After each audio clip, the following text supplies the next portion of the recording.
give a warm welcome to the hosts of The Bride of Alternate Ending. Hello, ghouls and goblins, and welcome back to Bride of Alternate Ending. I guess this is our closest to Dia de los Muertos episode now. It's no longer Halloween themed. Exactly. Halloween is now in the past. Things like Christmas are in the future. So this is kind of our start. We're contributing to the encroachment of Christmas upon all the other holidays that so many people have complained about. But we are doing our Christmas horror early, it would appear. Yeah. Oh, yes. The movie that we were talking about is set on Christmas, but it's more like an anti-Christmas movie, right?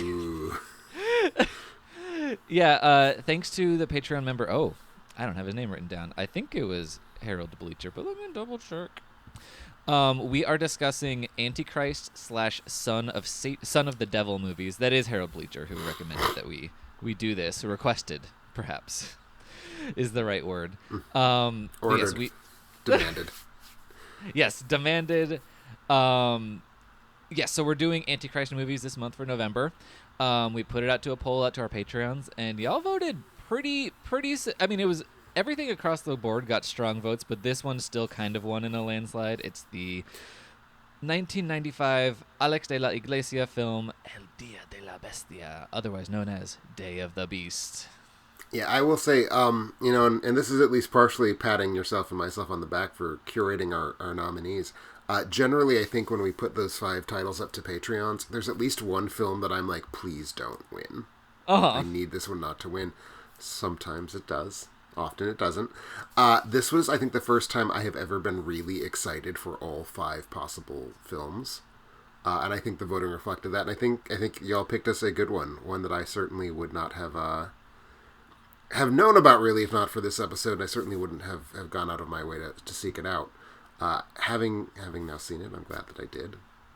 But we'll talk about that as we go forward. Yeah, we will talk about that. And this is a movie I've had on my radar for a long time. It is a favorite of a horror pundit of mine that I like a lot, who I used to work for, so I won't name, no name dropping here. And it's just been circulating, and actually I have it on DVD, but I realized as soon as I pulled it out to watch the movie, it is an unsubtitled DVD that's only in Spanish.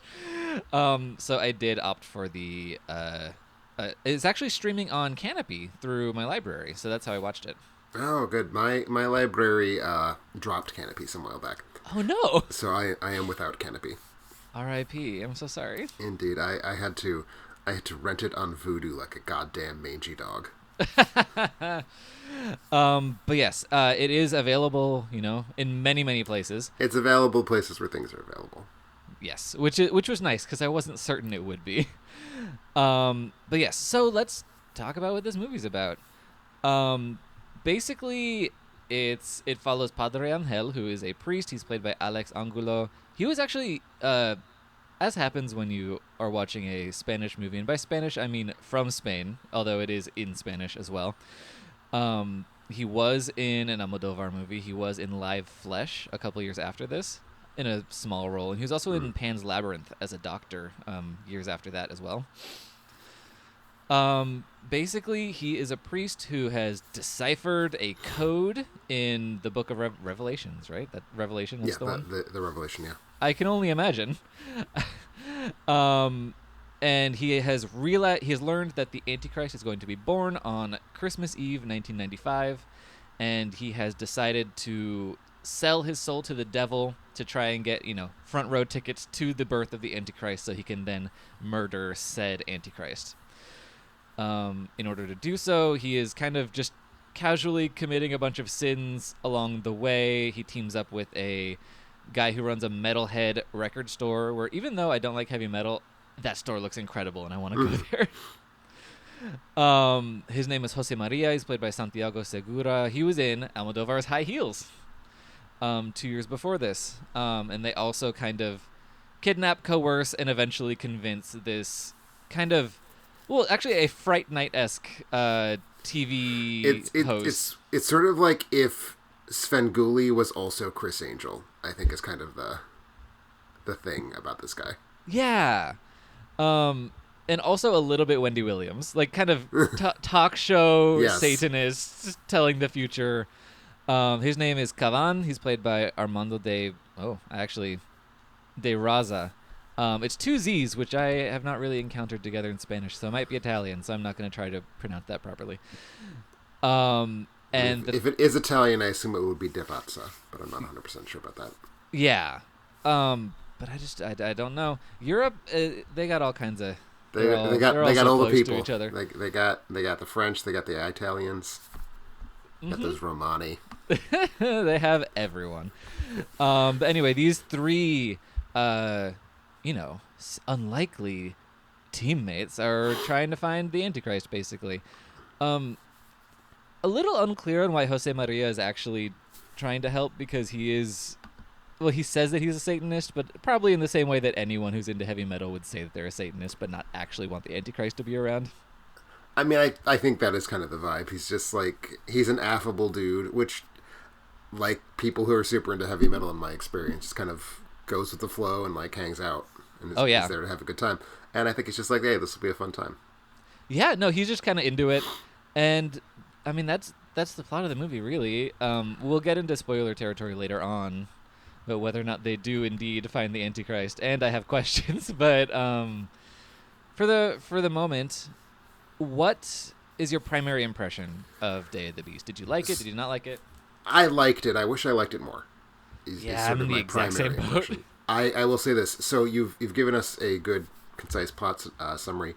We don't immediately understand. I'd say it takes maybe a quarter of the film, maybe a little more than a quarter, before we quite figure out why Father Angel is committing all these sins. So the film opens with him going to confession, and he confesses to the priest there he is going to just commit so many sins, and of course the priest is like, you can't do that, what's going on? And he whispers into this other priest's ear, and the other priest gets like this very serious, like, aha, I understand look, and agrees to help him, and then is immediately crushed by this giant iron crucifix. Mm-hmm. And then the next several minutes are just Father Angel knocking shit, like doing shit through Madrid, knocking people off of ladders and things like that. Yeah, and it is. And one of the things, there is a man who is dying in a car accident, and instead of giving him his last rites, he just says, "I hope you rot in hell," basically. Yes, and Which, as a non-Catholic, even that was the most shocking moment of his crimes to me. that one was up there for sure. But that whole opening sequence where we don't know what's going on, and he's just like terrassing through Madrid, committing sins, I was into. I was like, oh, this movie is going to be a fucking ride. It's going to be so funny. It's going to be so nasty. And it just kind of doesn't really ever know how to change gears, but it loses energy. Yeah. So it's just kind of doing the same thing, but with a lot less, like, gusto. Once we know what's going on, it becomes a little bit less just bizarre. I mean, it's still bizarre, but it doesn't, it loses some of its, like, what the fuck, I guess is what it lost for me. And at a certain point, I mean, I do think the moment you pointed to, the I hope you rot in hell moment, that's sort of the most transgressive thing that he ever does, and he does it within the first, like, 6 minutes of the film. And when I say most transgressive, I'm like, the most transgressive thing the film does, I'd say. Yeah, because there are things that I think are probably much more provocative in Spain than they would be as a U.S. viewer. In a nation built around Catholicism in many ways. Right. Like, I think the other scene that probably would have been most upsetting to audiences at the time is when he goes into his room in the hostel and takes the crucifix off the wall and kind of casually tosses it into the corner. Which is a really tiny moment, but I think that probably plays bigger if you are Catholic. Right, and I do feel, I mean, I was raised in one of those really mushy liberal Christian denominations. I think it was United Church of Christ. So, like, none of this has any actual, even the ghost of, like, a sort of cultural memory for me. Yeah. So I would not have even thought about that crucifix moment if you hadn't touched on it as being like, oh right, that was also meant to be shocking. Yeah, see, I was raised, I think, basically just halfway Christian, where it's like, I went to church up until when I was 5, and we were Lutheran, and we were just kind of like, whatever, but then we moved in kindergarten and didn't find a new church, and just kind of were like, oh, whatever, it's fine. So just very kind of lackadaisically secular for the most part. And, oh, hello. I was talking to the cat, but anyway, so, but yeah, there was just something about, like, when he walked into the room and there is a crucifix on the wall, because crucifixes and crosses really were just never a part of my personal lifestyle. Like, I saw them at church when I was a kid, or not crucifixes, because that's not a Lutheran thing. It is a cross if it's just a cross and Protestants use it. It is a crucifix if it has the body of Jesus and Catholics use it. Yep. So yeah, I never encountered a crucifix growing up. So that's why I feel like I noticed them, because it's an alarming image. If you're not expecting it to be on a wall, in somebody's home and things like that. So seeing it on the wall in the hotel just really reminded me of, like, oh, this might be Spain's kind of version of the Gideon Bible that we have in the U.S., where there's just a Bible in the drawer of every hotel room. And so I just kind of noticed that, because my eyes kind of always drawn to crucifixes. And also as a gay person who grew up here in Southern California, where we do have a certain amount of Catholic influence. We have a large Latino population. They were colonized by the Catholics a long, long time ago. You don't say. Yeah. But there are plenty of houses that I've walked into and I see a crucifix on the wall, and that is a little bit of a red flag for me of like, all right, are these people going to be cool with me being in their home? So that's something I notice more. So I think that's what drew my attention to it. So when I feel that when he started the sentence with "as a gay man," I thought you were going to go someplace else, which is the sort of well-attested history of the crucifix being a kind of object of erotic veneration for closeted gay Catholics. Oh, yeah, see, but I wasn't that. I knew by the point that I was encountering crucifixes and, like, going to other people's houses on my own, I was a teenager and kind of knew what was what. Okay. I mean... But you can still admit that Jesus is raped. Oh, totally. But, like, I really only encountered the tiny wall crucifixes, and that's just... You gotta get real in there to count the abs if you want, so it's just not... Fair. That's fair. It's a lot of work, really. But anyway, so yeah, he is doing this, and it does start to peter out throughout the movie. I would say the moment that really kind of sucks the film dry is the extended sequence where Kavan is tied up in his own apartment, and they're trying to summon Satan and draw a pentacle and gather all the things that they need. I would point to the precise same scene as the moment where I just was like, please become a different film. I now know what this film is. I have seen what this film is going to do. I need it to have a different move. And it doesn't really. It at least does deliver 2, maybe 2.5 set pieces that kind of bring back a sort of manic, chaotic energy within the span of that. But you're right. It never really kind of claws back to where it started. No, I mean, that opening sequence is for sure the film's highlight. And on a scene by scene basis, I kept enjoying it. Like I always, every scene had like a bit that I liked.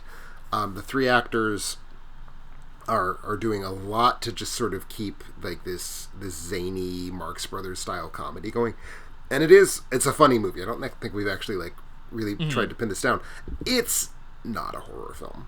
Like it is broadly horror in the sense of it is a story about a group of Satanists trying to bring about apocalypse through the birth of the Antichrist.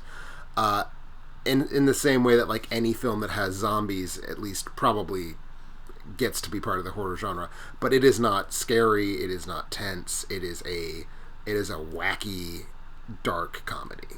Yeah, that is true. And there are kind of more horror-y, kind of gross out or gore moments, not a lot, but those are still all in service of this kind of heightened sensibility, rather than terrifying you.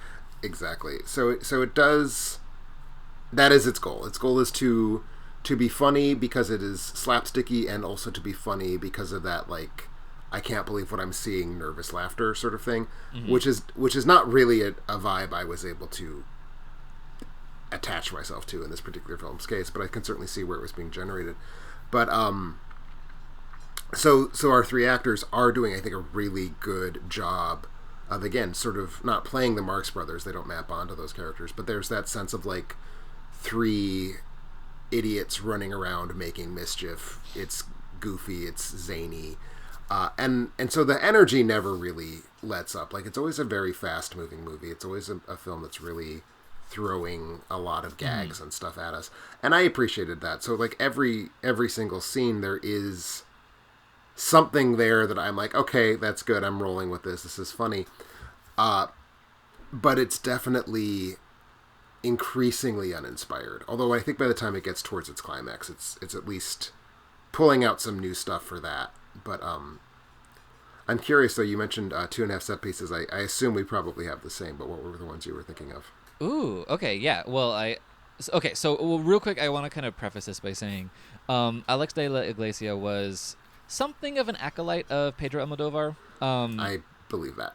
Yeah, Almodovar produced his previous film Acción Mutante, which I think was his debut. Yeah, I was going to say this is only his second or third film. Yeah. So there is a sense of him really trying to like take the gleam of the kind of Almodovar humor in many ways. I would say, especially in the sequence with the woman who works the front desk at the hostel and the mother of Jose Maria. They're just having a conversation in the kitchen the next morning, and that conversation felt like completely mapped onto a later Almodovar script with in The Flower of My Secret. There's a scene with Rossi de Palma and Chus Lampreyave that's like exactly the same kind of vibe. So I think that he has the right influences in what he's trying to accomplish. It just doesn't always. Well, the humor largely works. It's just it doesn't kind of cohere into a consistent thing that is enjoyable all the way throughout. I agree. But I would say the 2.5 sequences, one of the ones that I enjoyed quite a bit actually kind of cribs from Argento more than it cribs from anyone.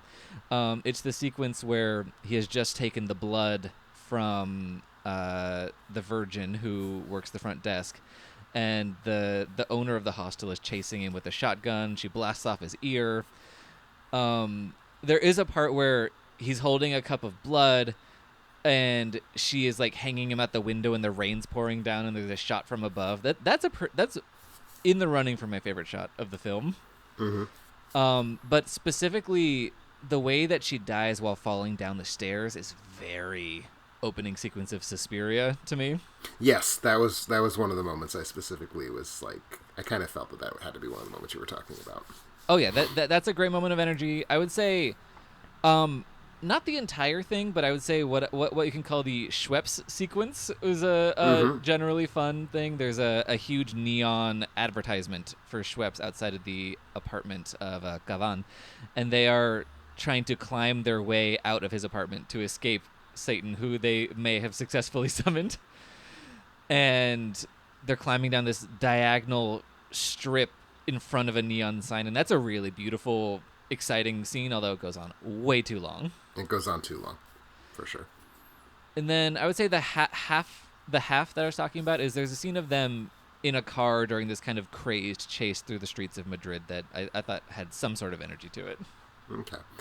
I would say for me, another sequence that actually did work weirdly well, it's towards the end where they're trying to determine where the group of Satanists might be congregating, and they have this conversation about the 3D structure of buildings, basically, and how, Christian churches are designed to look like crosses, basically, like you're inside a three-dimensional cross, and what would then be the equivalent for Satanists. And they sketch out what the building would have to look like, and then they realize it's this specific building, and they cut to it, and I have no idea what the building is. So the gag was lost on me, but I could absolutely tell from the framing this is a were making fun of this gaudy new piece of civic architecture that every single person in Madrid knows about because it's right in the middle of the city center. Like sort of like if a film set in London had a gag about like the Satanists are in the giant chrome pickle or something like that. Yeah. So even though I have no idea what that building is and I have no idea what it signifies, the way the gag was blocked still like made me laugh because I just sort of you can absolutely tell it's the filmmakers like taking the piss out of some like controversial piece of architecture. Totally. I don't know. It works for me weirdly because I have no idea what the signifiers are. But yeah, but it's just a great shot too. In general, it's also a great shot. It's probably the second or third best shot in the film, I would say. It's up there. Although, so I think generally, at least the film, Alex de la Iglesia has a sense of what is funny. He has a sense of how to frame a shot when it is important to the film. Other times, this is a movie with high highs and low lows as far as its construction. There are at least 2 sequences where a static camera is actively vibrating. And the frame is just shaking, and it's hard to see what's actually going on, or it's hard to focus. Mm-hmm. It's kind of like it was a handheld shot, and somebody had too much coffee. It's just that's not a shot that you need that you include in your movie. I caught one of those. I did not catch 2, so I congratulate you on having more attentive eyes than I did. Well, thank you. But yeah, that's not like, oh, this is stylized. It's like, oh, you fucked up and you should have gone again. Yep. 100%. But what's your take on just the cinematography, like on the technical aspect? I mean, I think I'm a little warmer towards it than you seem to be. It is very 90s. Yes. By which I partially mean like the film stock, which has this kind of very distinctive, like all the colors are fully saturated, but it also feels somehow brown. Yes, that was so prevalent in the 90s. It was so prevalent in the 90s. Not as prevalent as it was in the 70s, say, but it was definitely a thing. But I think just a lot of the, like... And I can't even think if there's a single example of there being a zoom shot in this film. But, like, every shot feels like it's zooming in. Like, it's always, like, people's aghast faces are in the middle of frame. And, like, the compositions are sort of very diagonally organized to sort of move us towards that. There's a lot of shots that I thought were amusing to me. Like, they kind of have an over-the-top bigness. Including, like, one of the very first shots of the film, like the one where we meet Father Angel. He's, like, revealed in this kind of, like, beautiful, dramatic chiaroscuro. Like, there's a slash of shadow behind his head. And just shit like that. It looked good to me. I mean, it looks good in the way that European films from the 90s look, which is that even when they are very prestigious, and I don't know if this was, they are still, by American standards, very low budget. Mm-hmm. But there's that sense of, like, where in the United States, the best and the brightest get, $80 million budgets. In Spain, the best and the brightest get, like, $750,000 budgets. So you're seeing that level of talent sort of married with a kind of really, really scrappy aesthetic. And I've always liked that. I've liked that sort of combination of I know how to frame an image with I also have, like, no resources. I think you get some really, really cool kind of shots with that. And I saw a lot of that in here. Yeah. And I do take your point. There's a level of... amateurish wouldn't be the right word, but it is a second film. And we certainly do get things like the handheld shot that shouldn't have been, for example. Yeah, So I would say there's more that is confident and sure in its filmmaking than there is that is amateurish, but it is a kind of blend of the two. It is for sure. And I feel like that's partially redeemed for me in an intellectual sense by the whole film's attitude is so sort of aggressively juvenile and snotty and fuck you, I'm gonna be an antisocial asshole. I'm not in that vibe is the thing, so it's hard for me to use it as a way to defend the film. But, like, it has that sort of real snotty vibe that I think does work with the kind of occasional sloppiness of the filmmaking, which again is more of an intellectual defense for me because I'm not clicking with that vibe. But I see where it would feel that way potentially if I was. Yeah, and okay, with the admittedly limited knowledge that I have of just the kind of Spanish art waves, this does feel to me like a natural extension of what Almodovar was doing in his early career. He was part of a kind of post the fall of King Franco punk art movement called La Movida. And this feels like a natural next step of like what does the Movida from the early 80s look like now that it's the mid 90s. Like we can push the provocation a bit farther, but it's got that scrappy energy. But I think it is less charming for it, because it is, more than a decade on from the people who are really doing that in the way that I think it's probably emulating. And so it does feel in some way kind of diminished returns from what, say, Almodovar was doing in Pepe Lucy Bomb, which is his first major film, which is a complete chaotic mess, but it's kind of beautiful for that. I think ultimately it, like I said, it works more than it doesn't. But it just it loses it. Oh, sorry. The way that the film itself loses energy, I think, is what this kind of punk aesthetic was already doing by the time we reached 1995. Yeah, and I mean that's sort of the undercurrent to everything I did say, or sort of the counterpoint, I guess I should say. This film loses energy. I just don't see how you can not come to that conclusion. And I mean, to be clear, not everyone obviously did. So I want to mention something, because we haven't talked about it, because we never really have had a reason to talk about the awards fates of our subjects, because typically we aren't picking the kinds of film that wins awards.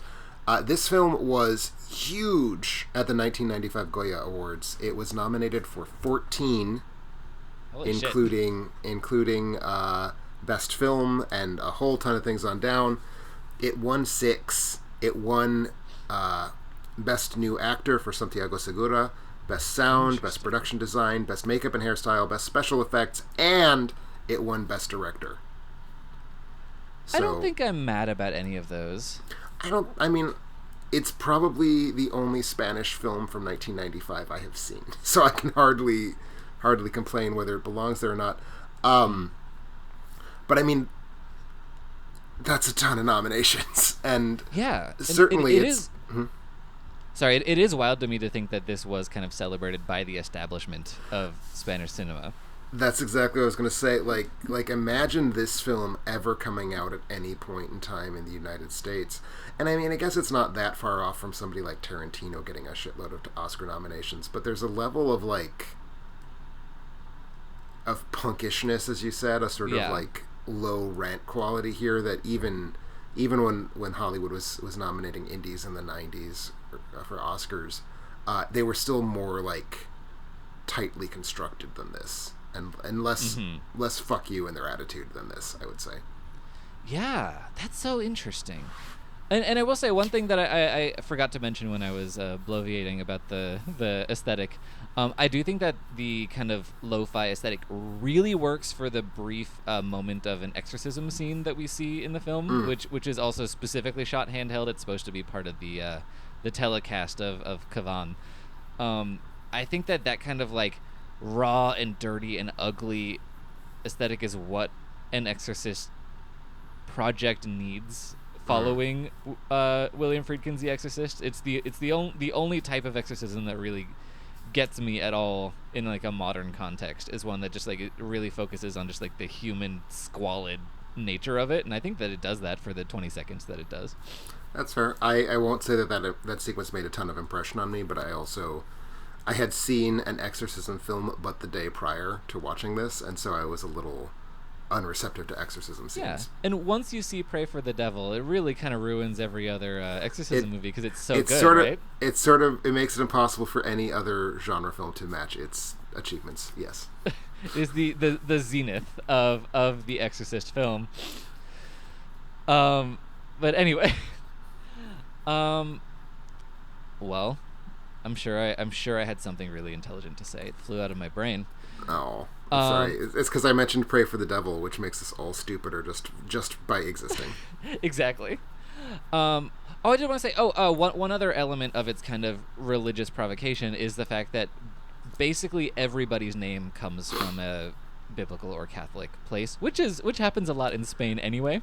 I was going to say, I guess I noticed that, but it also didn't necessarily hit me as like a thing because I'm used to that being how Spanish names are formed. Yeah, but it does feel like specifically pointed here too, because there's Padre Angel, which means angel, Jose Maria, it's Joseph and Mary, and then one of the women is named Rosario, which means rosary. So it just it feels like very pokey and pointed in more of a specific way, especially considering that most of them are specifically geared around Christmas and the perversion of Christmas, which is what Satan is trying to do. I will also point out the wonderful irony that the director of this film is named Alex Church. Yep. Essentially. Mm-hmm. Yeah, Alex of the Church is his name. So that's all. It's got a consistent point that it's trying to make. Although, okay, for me, I think that the through line of Padre Angel committing these sins really doesn't go where I wanted it to. It didn't ever actively cohere into an active part of the narrative. It was just kind of like a little sprinkle of pepper across the first 2/3 of the movie. Because he okay, spoiler time. He doesn't accomplish his goal in this in what exactly he was trying to do. He does not find out where the Antichrist is going to be born by summoning Satan. Satan basically says, "Fuck you. Do you think this is a game? Leave me alone." Which I thought was a delightful scene. There was a delightful scene. But like just all of the sins kind of I just wanted something bigger to come from it.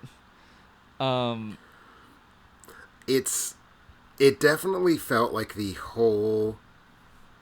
runner of a priest who's committing mortal sins trying to get good with the devil so he can sneak into the devil's like camp, basically. It never gets better than the opening sequence because it's never more surprising than the opening sequence. And I feel like as you point out, the turn is that Satan gets that he's faking it, and Satan's like, nope, I'm not gonna. Who do you think I am? What sort of idiot do you think I am? And I think the Satan costume was delightful. Yes. I think the like sort of goat sequences were all delightful. But the turn is not played for its full, I think, ironic potential, in that we have now watched a priest do all of these horrible things for no reason. And I mean, I don't want to play the what if this was a different movie game, but like I kept feeling like the real provocation here would be same scenario. Priest is convinced that in order to stop the Antichrist from being born, he has to commit all these sins to get good with Satan. If we don't know that Satan is actually real, we never see Satan in the movie, how much more provocative does that become if the priest, as he realizes he's not making it, just starts escalating the wretchedness of his sins and becomes more and more violent and evil and wicked? That becomes more of a provocation, I think. And that's sort of what I was looking for as a turn in this, and that's not even close to being where this film goes. Yeah, it is weird because that is the film that the first 10-15 minutes are setting up.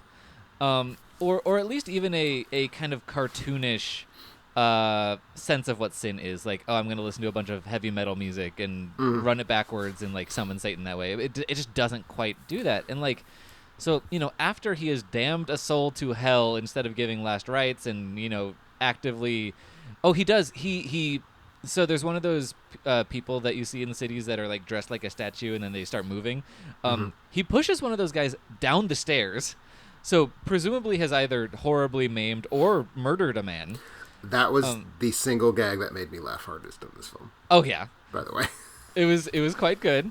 But then they're also expecting us to be like kind of scandalized by this extended set piece where he's stealing a book from a store, and that's afterward.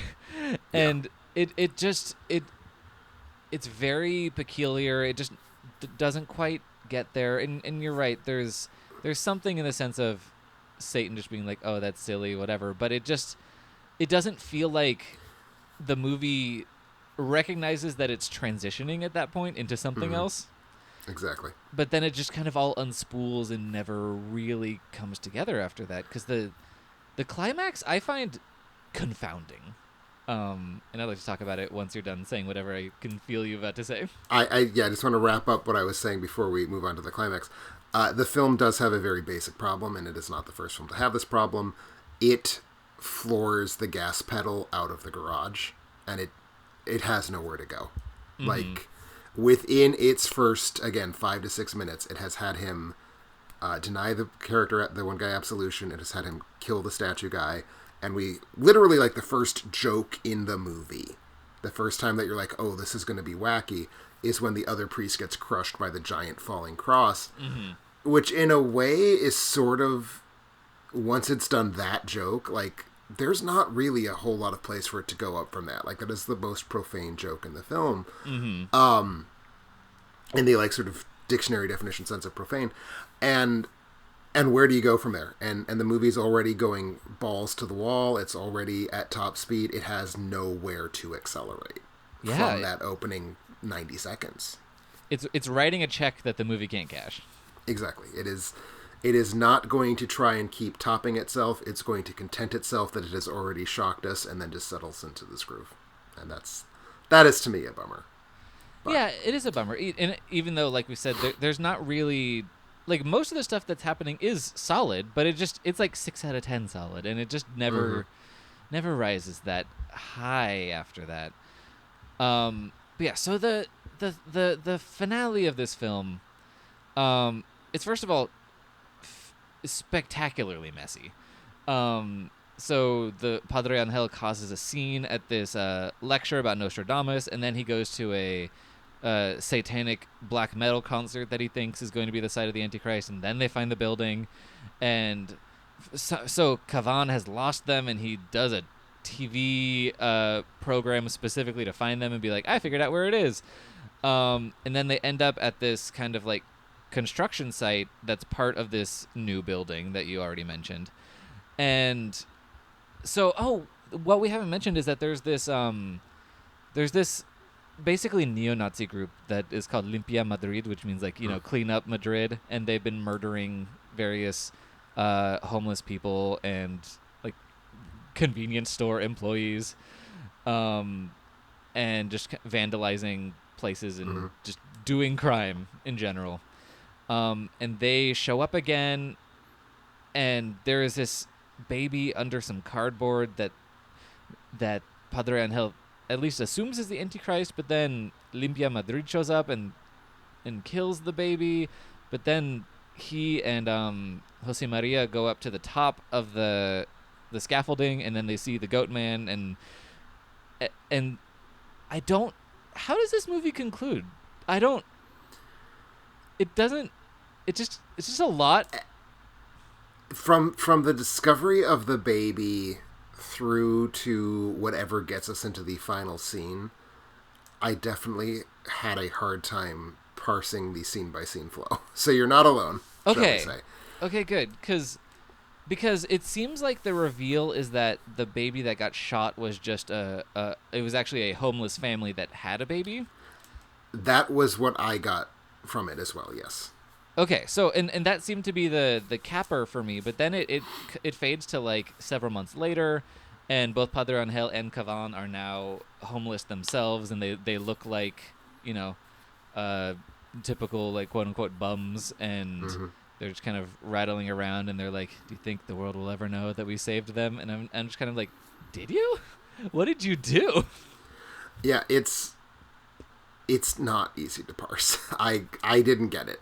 I sort of gathered that whatever they did when they were around Satan stopped him. I take for granted that they're not wrong. Like, in that final scene when they are homeless, I don't think we're meant to read that as like they are delusional and think they saved the world, when really now they're just a pair of dissolute homeless men. Yeah. but I could not tell you the mechanism by which they did so. No. Yeah. Okay. Great. It's nice to agree. It. I felt like I missed something, but I wasn't gonna rewind and rewatch the last 20 minutes because I'm not that good of a film scholar. It just it was not did not do it for me as far as a climax to this kind of film. Very unclear, but I did like, as you said, the goat monster that played Satan. Goat Monster played Satan was delightful. And for what it's worth, I now have the Wikipedia page in front of me. And Wikipedia pages are not necessarily the voice of God, but the Wikipedia page indicates that the baby killed by the gang was indeed meant to be the Antichrist. Oh, well, that sucks. Because basically what I was getting was that Limpia Madrid was basically like emissaries of Satan himself. You see, that's what confused me. I thought, and this was just me sort of applying the rules of narrative economy and not because the film does anything to set this up. I assumed we would discover that Limpia Madrid was the gang of Satanists, specifically. Yeah, and the movie doesn't not set it up because basically Padre Angel is asking, like, I need to find these Satanists, send me a sign, and then he witnesses a Limpia Madrid beating. But maybe that's where I got it from. I don't know. Like, I definitely, like, not by the end of the movie, because by the end of the movie, that's clearly not the case. Yeah. But, like, that's sort of where I was for about 90 minutes of this film, was just assuming that was what was going to turn out to be the case. Or even not that it was going to turn out to be the case, just that it was the case and we were meant to have made that connection on our own. Yeah, but in which case, what is that suggesting? Because is that suggesting that, like, in a world that has so gone to seed, we don't even need Satan? But then Maybe. That ending scene does not square with that read at all. No, and, like, there's the thing where, like, so many Spanish filmmakers for so long after the Franco regime ended, just, like, that's a thing in Spanish cinema, right? This kind of just, like, default of, if we're making a commentary on society, we're making a commentary about Franco and about, right-wing paramilitary groups. Mm-hmm. And it's like, is that just in the movie because that's how you do Spanish movie? You have a bunch of Nazis running around. Maybe. I don't know. I don't know enough Spanish cinema, unfortunately. It does feel like the whole bit with Limpia Madrid is... it feels like it's in there reflexively, like, because it doesn't really serve a narrative function. So it's like, it's just, he put it in there for some reason, maybe because Almodovar would have done something like that in his 80s films, and I don't know. It's narratively, it's not tied off narratively, and I feel like that's not its fault, weirdly. And again, I have no idea what's going on, but I feel like that's a cultural thing. Like, that's something, if I'm living in Spain in the 90s, I'm like, aha, that's about X, and I'm not, so I didn't make that connection. Yeah, and I do think we have a listener who is from Spain who was commenting on the poll. So if you have any insights into this, please let us know, because we're two American rubes. So we don't claim to have a full grasp on the complex sociocultural interweavings of Day of the Beast, but it did not work for me as a viewer. No, and I'm trying to be generous to the film, because those 14 Goya nominations didn't come from the clear blue sky. Like, it worked clearly a lot. Because as we know, no film gets a ton of nominations at the major national film awards if it's not good. Of course, that doesn't happen. But the most important thing that we're measuring is the respect it's getting from the establishment, which it frankly shouldn't be. Yeah, right. Like, exactly. It just doesn't make sense. It doesn't make sense.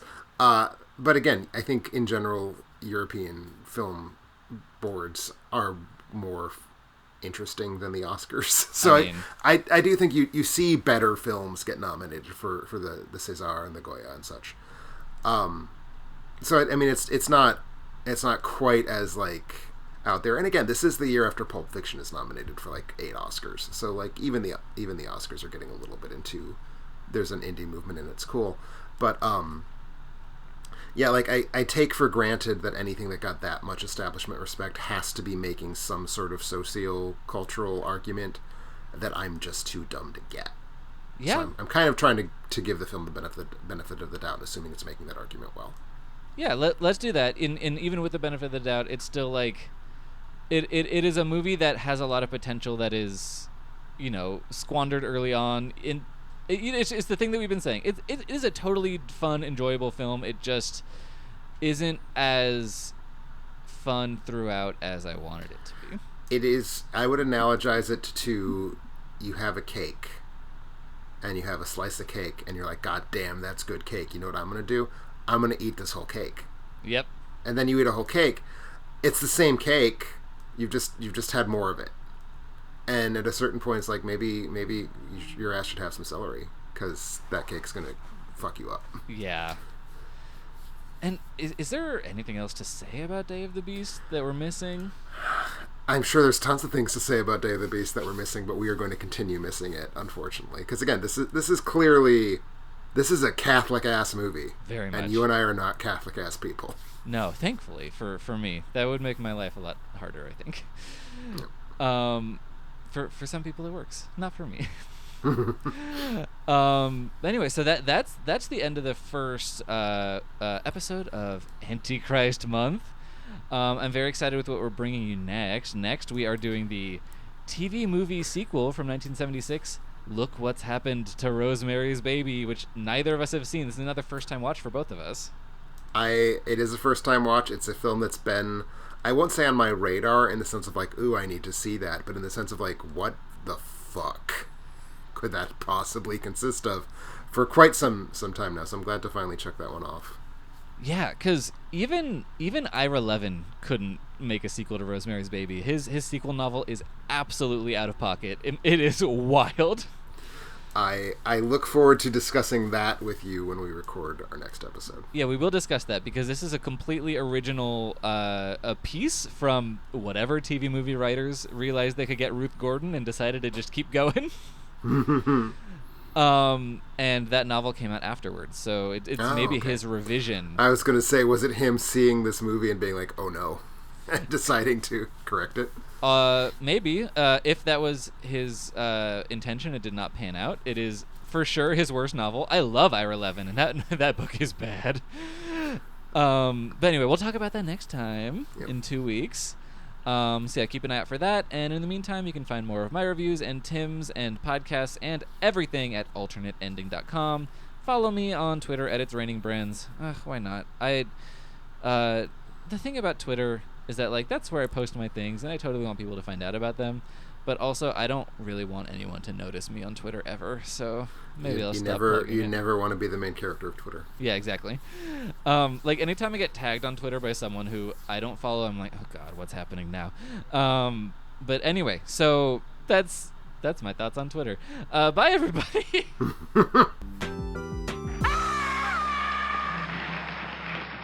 She hates me.